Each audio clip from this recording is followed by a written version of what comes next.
Hello students, कैसे हो? ठीक हो सब? और मैंने लास्ट वीडियो में मैंने आपको बोला था कि मैंने लास्ट दो वीडियो डाल रखी हैं, आपने होप है कि आपने वो देख ली होंगी। दूसरी जो वीडियो मैंने डाली थी उसमें मैंने आपको इनपुट डिवाइसेस के बारे में बताया था। 4 इनपुट डिवाइस उस टाइम पे मैंने आपको एक्सप्लेन करे थे। उसके आगे जो डिवाइसेस हैं उसके लिए मैं आज आपको पहले बता देता हूं, उसके बाद आपको उसी तरह से एक पीपीटी मिल जाएगी। पीपीटी के दौरान भी मैं आपको पूरा एक्सप्लेन करूंगा। उससे आपको बेनिफिट ये होगा कि जैसे मेरा आवाज़ भी आपको क्लियर आएगी और साथ साथ क्या है, आपको उसके नोट्स भी मिलते जाएंगे। क्लियर? लास्ट टाइम जो एक्सप्लेन करा था मैं उससे बिल्कुल आगे चल रहा हूँ। इसमें आपको मिलेगा, अगर मैं बोलूँ, ये आपके पास अगेन इनपुट डिवाइसेज ही हैं। क्लियर है? अगर वीडियो की बात करूं तो ये पार्ट 2 है। इसमें आपको क्या सबसे पहले क्या आ रहा है आपके पास? स्कैनर। क्लियर है? ये मैं आज एक्सप्लेन करूं स्कैनर। स्कैनर के बाद जो नेक्स्ट है वो है OMR। OMR के बाद जो थर्ड है वो है OCR। और उसके बाद नेक्स्ट मेरे पास डिवाइस आ रहा है MICR।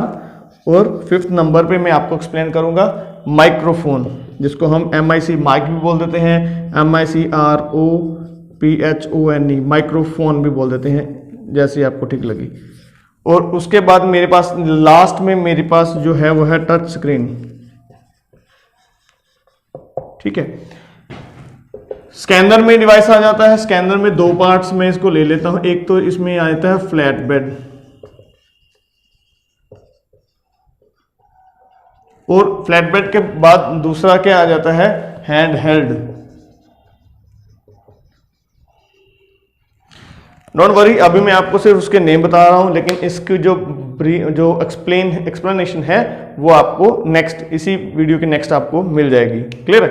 उसमें आप ध्यान से सब टॉपिक पढ़ लेना।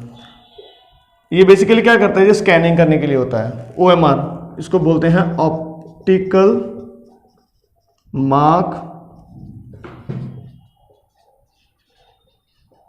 रिकॉग्निशन, या रिकॉग्नाइजर बोल देते हैं, या रिकॉग्निशन प्रोसेस है एक तरह से।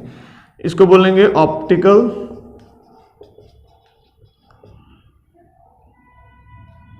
कैरेक्टर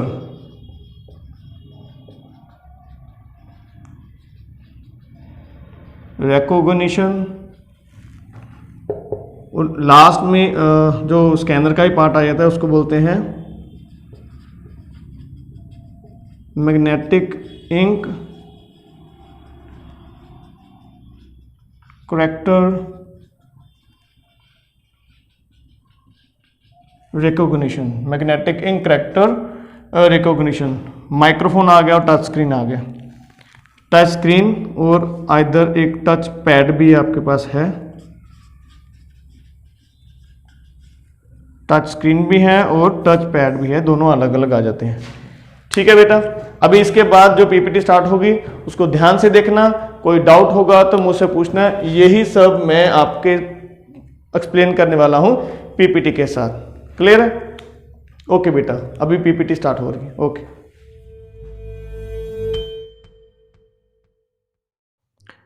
तो शुरू करते हैं इनपुट डिवाइसेस के साथ। इनपुट डिवाइस जो आज हमने डिस्कस करने हैं वो है scanner, OMR, OCR, MICR, microphone, touch pad. आगे चलते हैं। Scanner, an image scanner is a type of input device. ये एक इनपुट डिवाइस की टाइप है जो क्या करती है, जो हमारे पास हार्ड कॉपी होती है इन आउटपुट फॉर्म में, उसको ये सॉफ्ट कॉपी में कन्वर्ट कर देता है। मतलब जो हमारे हाथ में डॉक्यूमेंट है उसको कंप्यूटर स्क्रीन के अंदर in the form of soft copy उसको सेव कर देता है। That soft copy can be stored inside the computers memory permanently. That is, अगर आप उसको हार्ड डिस्क में सेव करोगे तो परमानेंट हो जाएगी। आप उसको किसी को सेंड कर सकते हो व्हाट्सएप या ईमेल के थ्रू, जैसे हम किसी को PDF सेंड करते हैं। कोई डॉक्यूमेंट है, सर्टिफिकेट है हमारे, उन सर्टिफिकेट्स की मैं PDF बना के किसी को सेंड करता हूँ। ठीक है, क्लियर हुआ? आगे चलते हैं। नेक्स्ट इसकी 2 टाइप्स आ जाती हैं, एक है फ्लैट बेड स्कैनर और दूसरा है मेरे पास हैंड हेल्ड स्कैनर। हमारे यहाँ पे आपने ज़्यादातर केसेस में फ्लैट बेड स्कैनर देखा होगा। ये बिल्कुल एक तरह से जो फोटोस्टेट मशीन होती है उसी की तरह होता है। इसके साथ एक लिड दी होती है जिसको हम इसका ढक्कन बोलते हैं। उसको उठाओगे तो नीचे से एक शीशा ग्लास लगा होता है और ग्लास के नीचे एक तरह से आप देखोगे तो आपको लाइट का एक सोर्स, LED लाइट का सोर्स मूव करता नजर आएगा। अब वो किस काम के लिए है, कोई भी आपका डॉक्यूमेंट है जो आपके पास पेपर है, आपने फोटोस्टेट जब करवाने जाते हो देखा होगा कि वो क्या करता है, पेपर को उल्टा करके, दैट मीन्स कि जिस पे लिखा है उसको नीचे की तरफ करके रख देता है स्क्रीन के ऊपर, डायमेंशंस गिवन होते हैं, लिड को डाउन कर देता है, और फोटोस्टेट करना है तो फोटो जीरोक्स पे क्लिक करेगा, बटन पे क्लिक करेगा, अदरवाइज वो क्लिक करेगा स्कैनर की बटन पर क्लिक कर देगा तो वो स्कैनिंग स्टार्ट कर देगा। क्लियर है। जैसे ही वो स्कैन होगा तो आपको स्क्रीन के अंदर जो भी आपका सॉफ्टवेयर कर रखा है आपने इंस्टॉल, उसके अंदर वो इमेज आपको क्लियर दिखेगी। रेजोल्यूशन पर डिपेंड करता है कितनी आपने रेजोल्यूशन रखी है, उसके अकॉर्डिंग वो पिक्चर की क्वालिटी है। जो हैंड हेल्ड के केस में है वो एक इमेज आपने रख देनी है, उसके ऊपर ये डिवाइस को आपने शुरू से लेकर लास्ट तक रोल करना है। OMR optical mark recognition, basically recognition that means कि ये एक प्रोसेस है। ये करता क्या है, जो आपने देखा होगा कि कोई भी आप OMR शीट होती है, जब आप एग्ज़ाम देते हो 10th +2 का एग्ज़ाम दिया है, नहीं दिया तो देने वाले हो, तो आप देखना वहाँ पे आपको एक ऑप्टिकल मार्क शीट मिलेगी, OMR शीट मिलेगी, उसके ऊपर आपने सर्कल दिया होता है, ऊपर ABC लिखा होगा, उसी के नीचे आपने उनको मार्क करना है। अगर तो रोल नंबर है तो नीचे नंबर दिए होंगे, अगर तो वो क्वेश्चन के आंसर लिखने हैं, मार्क करने हैं। पहले क्वेश्चन का मार्क है ABC, आपने उसको B को मार्क करना है तो B के सर्कल कर देना है इसको। दैट मीन्स कि वो पहले से एक शेप बनी होती है, उस शेप को आपने फिल करना है। वो मेंशन होता है, आपने ब्लैक ब्लू बॉल पेन से करना है या फिर पेंसिल से करना है। OMR शीट आपको एग्जामिनेशन, अब तो स्कूल कॉलेज के एग्जाम्स में भी आ गया। ये देखिए, ये मेरे पास, ये आपके पास ये आ गया है, ये है OMR शीट। देखो जिस बच्चे की भी शीट है उसने जो पूरे के पूरे मार्क उसको फिल करके रखा हुआ है। ये देखो दिख रहा है, सारे को सबको दिख रहा है बेटा। ये देखो उसने यहाँ पे रोल नंबर फिल करके रखा है, और जो अगर ऊपर 8 दिया है तो नीचे उसने 8 को मार्क करा है, अगर 7 है तो 7 को मार्क करा है, 0 है तो 0 0 0 ऊपर मार्क करके रखा है। क्लियर है। इसी तरह से नीचे रिस्पॉन्सेज में भी देखिए, पहले का आंसर अगर C है, C का मतलब 1 2 यहाँ पे उन्होंने 1 2 3 लिखा है, अगर ऑप्शन 3 है तो 3 को मार्क किया है। दूसरे का आंसर पहला है तो उसने पहले को मार्क कर रखा है। यहाँ पे किसी पेपर में 1 2 3 4 होगा, किसी पेपर में ज़्यादातर केसेस में A B C दिया होता है। क्लियर है, ये क्लियर हो गया। अभी इसके बाद मैं आपको दूसरा दिखाता हूँ। ये देखिए, अगर किसी बच्चे ने इस पर भी रोल नंबर फिल करना है तो वो सेम प्रोसेस है कि जैसे यहाँ पे वो जो मार्क करेगा उसी को अकॉर्डिंग नीचे वहाँ पे मार्क कर देगा। 4 लिखा है तो 4 को मार्क करेगा, 3 लिखा है तो 3 को मार्क करेगा। ठीक है बेटा। बात है, ये तो होगा OMR शीट, ये होगा डिवाइस। इस डिवाइस को देखिए, एक साइड पे शीट्स रख देते हैं और दूसरी साइड से वो शीट स्कैन होकर निकल जाती हैं। तो उससे क्या होता है, इसका एक मैकेनिज्म है रिफ्लेक्शन का। जैसे इस शीट के ऊपर लाइट पड़ती है तो जिस जिस पॉइंट से रिफ्लेक्शन आती है उसका एक पैटर्न रिकॉर्ड किया जाता है। जैसे ही वो पैटर्न रिकॉर्ड करता है तो उसी पैटर्न को जो उसके पास रिकॉर्ड, उसके डेटाबेस में ऑलरेडी जो रिकॉर्ड पड़ा है तो उसे मैच करेगा। जो जो मैच हो जाएंगे वो आपके सही आंसर हो जाएंगे, जो मैच नहीं करेगा वो आपकी गलत आंसर होगी। उसी के अकॉर्डिंग उसको आपको मार्किंग होगी। OCR optical character recognition. OCR एक तरह का ये भी एक प्रोसेस है। ये क्या करता है, इसमें जो भी इमेज आपके पास PDF है, आपके पास प्रिंटेड फॉर्म में कोई हार्ड कॉपी है, या फिर आपके पास हैंड रिटन कोई डॉक्यूमेंट है, उस डॉक्यूमेंट को स्कैन करेगा, लेकिन उसकी इमेज नहीं बनाएगा। उसको स्कैन करके उसको एक एडिट डॉक्यूमेंट, मतलब एडिटेबल डॉक्यूमेंट वो होता है जिसको आप एडिट कर सकते हो, उस डॉक्यूमेंट में कन्वर्ट कर देगा, जिसको हम टेक्स्ट फाइल बोल देते हैं, टेक्स्ट डॉक्यूमेंट बोल देते हैं, उसमें ये कन्वर्ट कर देगा। उससे क्या हो जाएगा, आपको ये इजी हो जाएगा कि अगर उस डॉक्यूमेंट में जो आपको ऑलरेडी सेव है, जो हार्ड कॉपी आपके हाथ में है, कुछ गलत लिखा है या कुछ आपने उसको एडिट करना है, तो वो आप इसके थ्रू उसको कन्वर्ट कर लोगे एडिटेबल डॉक्यूमेंट में, तो बाद में आप उसमें कुछ भी इजीली एडिट कर सकते हैं। अभी OCR सॉफ्टवेयर में मैकेनिज्म जो नीचे दे रखा है, भी उसमें मैकेनिज्म होता कौन सा है। उस OCR सॉफ्टवेयर में एक पैटर्न मैचिंग एल्गोरिदम होता है जो पैटर्न को मैच करता है, करैक्टर की शेप को देखता है, उसको कंपेयर करता है कि उसके डेटाबेस में, जो इंटरनल डेटाबेस में है, ये शेप उसके डेटाबेस में किसके साथ मैच हो रही है। जैसे वो मैच होगी तो वो करैक्टर वहाँ पे वो बना देगा। क्लियर है। N को, इमेज को N के करैक्टर के साथ मैच करेगा। तो उसी मैचिंग जो एल्गोरिदम है उसको बोलते हैं पैटर्न मैचिंग एल्गोरिदम। तो एक एक करेक्टर बाय करेक्टर ये काम करता है। इसकी आगे मेरे पास दो टाइप आ जाती हैं, ये फ्लैट बेड OCR भी आता है और दूसरा ये हैंड हेल्ड OCR भी आता है। क्लियर है?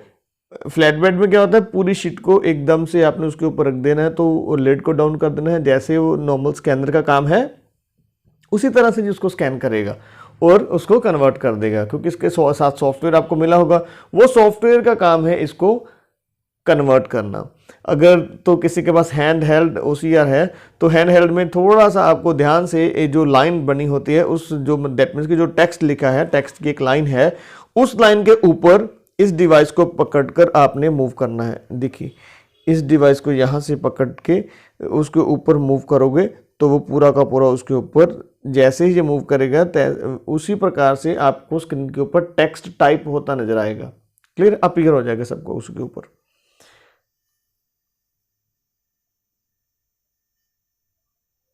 नेक्स्ट आ गया MICR। MICR में क्या है, आपके पास मैग्नेटिक इंक कैरेक्टर रिकॉग्निशन। ये भी एक बढ़िया डिवाइस है, लेकिन ये सिर्फ बैंक्स में, ज़्यादातर केसेस में बैंक्स में ही यूज़ किया जाता है। आपने चेक तो देखा होगा, जो बैंक में चेक चलता है, चेक के नीचे ये देखिए मैंने यहाँ पे मार्क करके रखा है, जो चेक कोड बना होता है उस कोड को क्या बोलते हैं, चेक के नीचे जो कोड बना होता है उसको बोलते हैं MICR code, magnetic ink character recognition. उस कोड को लिखने के लिए स्पेशल इंक यूज की होती है जो मैग्नेटाइज इंक होती है। क्लियर है? अब उसको ऑथेंटिसिटी के लिए होता है कि आपका जो चेक है क्या वो चेक ओरिजिनल है। लास्ट में मेरे पास आता है माइक्रोफोन। माइक्रोफोन में अगर मैं, माइक्रोफोन क्या है, microphone is an input device that accept, और जिसको हम कैप्चर भी बोल देते हैं, audio and converting it into the electrical signals.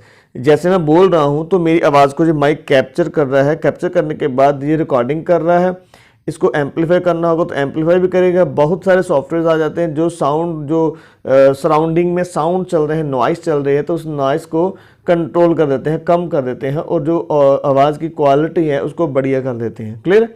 This signal can be amplified. देखो उसको एम्पलीफाई का मतलब होता है किसी साउंड को थोड़ा ऊपर उठा देना, दैट मीन्स कि एम्पलीफाई कर देना। And which can be processed by the computer. बाद में उसको कंप्यूटर में आप उसको प्रोसेसिंग का मतलब किसी फॉर्म में आप कन्वर्ट करना है, सेंड करना है, किसी और वीडियो के साथ अटैच करना है, तो आप वो सारा काम कर सकते हो। सिंपल वर्ड में लिखा है कि माइक्रोफोन का काम क्या है, ऑडियो की रिकॉर्डिंग करना और एम्पलीफाई करना। ये दो तरह के मेरे पास हैं, एक तो है मेरे पास ये वायर्ड माउस आता है, सॉरी वायर्ड माइक आता है और वायरलेस माइक आता है। क्लियर? जैसी रिक्वायरमेंट हो आप उसके अकॉर्डिंग इसको परचेज कर सकते हैं। Touch pad. Touch pad is a pointing device used in place of mouse. जहां पे माउस यूज नहीं हो सकता वहां पे आप टच पैड को यूज कर सकते हैं। इवन अगर आप लैपटॉप में देखोगे तो मैंने लास्ट वीडियो में बताया था कि माउस की प्रोविज़न नहीं होती, आप माउस यूज़ नहीं कर सकते। अगर आप मूव कर कहीं जा रहे हैं, कहीं से आ रहे हैं, तो रास्ते में आते जाते अगर आप किसी गाड़ी में बैठे हैं, ट्रेन में बैठे हैं, अपनी कार पे जा रहे हैं, तो वहाँ पे आप लैपटॉप तो यूज़ कर सकते हो, लेकिन माउस रखने की प्रोविज़न नहीं होगी। As mouse require an planar surface, a planar surface to operate. Mouse को क्या चाहिए, एक प्लेन सरफेस चाहिए जहां पे उसने ऑपरेट करना है, मूव कराने के लिए। क्लियर है? लेकिन यहाँ पे क्या है, आपके पास एक रेक्टेंगुलर एरिया आएगा। Touch pad is fixed and is a rectangular area where user can touch and use by moving the finger on it. Simple, उसके ऊपर आपने हाथ रखना है, फिंगर रखनी है, फिंगर को मूव करोगे। मोस्टली यूज्ड इन लैपटॉप, ज्यादातर केसेस में ये लैपटॉप में यूज हो किया जाता है। ये आपके पास टच पैड आ गया। नेक्स्ट है, नेक्स्ट वीडियो में बेटा बिल्कुल रेडी रहिए, मल्टीपल चॉइस क्वेश्चंस आएंगे। ये इस वीडियो को इंक्लूड करके टोटल 3 वीडियोस होगी। हैं तीनों वीडियो के बेसिस पे जो भी क्वेश्चंस बनते होंगे मैं सारे क्वेश्चंस लेके आऊँगा, और वो क्वेश्चंस आपके लिए बहुत हेल्पफुल रहेंगे आपके एग्जामिनेशन के लिए। बने रहिए, मेरी वीडियो को लाइक कीजिए, चैनल को एक बार सब्सक्राइब कर दीजिए। क्लियर है? शेयर कीजिए जितना भी आप कर सकते हैं। ओके बेटा, नेक्स्ट वीडियो में मिलते हैं, तब तक के लिए खुश रहिए।